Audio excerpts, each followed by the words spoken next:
I've always been puzzled and enamored, and I thought this would be a good opportunity for me to kind of put you on the spot and learn from you in terms of what your learning playbook is. Maybe the funny thing is that since I was a kid, I was always hyperactive. So I always want to try something new. Picked up so many new knowledge areas and work on so many things in the last 7, 8 years now that I can't even recognize myself from 7, 8 years ago. To summarize, I do have 4 steps. First step is to identify the goal in the domain that you want to solve for. What are the most important goals to you? The number 2 would be to achieve the goals that you want to achieve. What are the top problem statements or the top issues you need to solve for? And then number 3 is to determine your confidence level on each topic. And then finally, seek out the right resources, internally or externally, to solve for them. It doesn't come naturally to a lot of people to take this systematic way of learning a new area.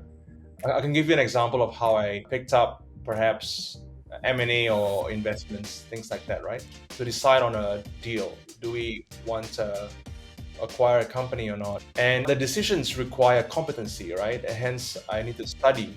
By identifying the goals, I can then look at the problems, the concerns, right? So that involves speaking with our management, our board, understand their concerns. And this could include things like, what do we do after the transaction? How do you ensure that you have enough bandwidth and capacity?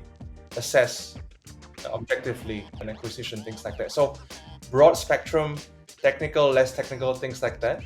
I would then determine where I'm more confident at and where I'm less confident at. So for example, I've done some work in change management before in a large bank, but I haven't done a full-blown M&A change management deal.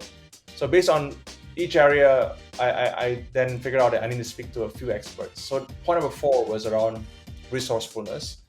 So I combine speaking with our CFO and even our chief talent officer who has experience also doing M&A work, and realized that there were still gaps in this capability.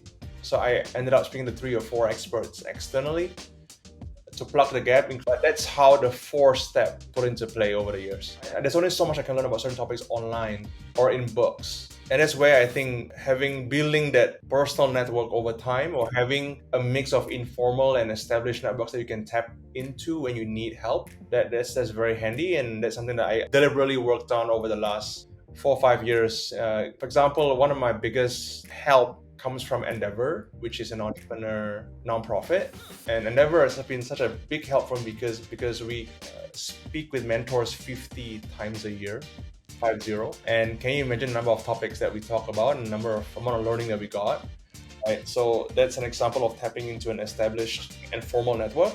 And also, I'm very thankful to be friends with quite a number of founders, personal friends, acquaintances, things like that can allow me to solve issues on the fly.